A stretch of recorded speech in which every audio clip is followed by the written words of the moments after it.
Ayo tak tukoknya mboten mempan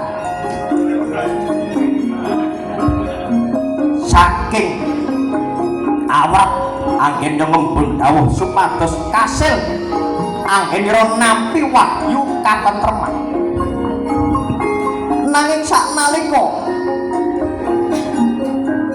wonten hawa ingkang sanget ngrubeda manahipun sang Raden Dursasana inggih menika wonten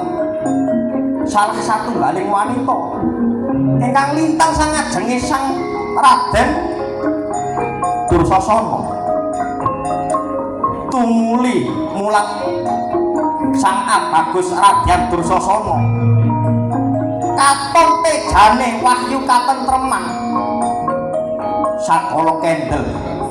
sang dewi mboten kraos ing manah mulat sang dewi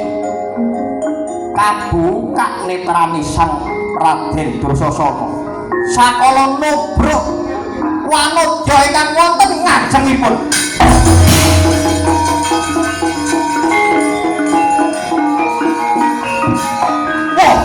wong ayu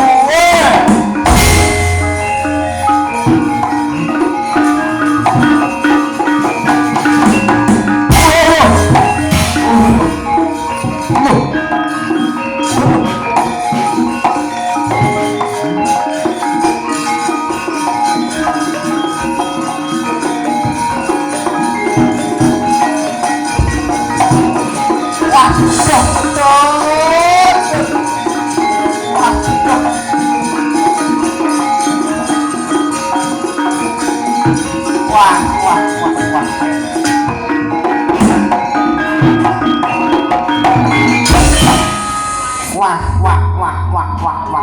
salah kedanten tur waduh ketiwasan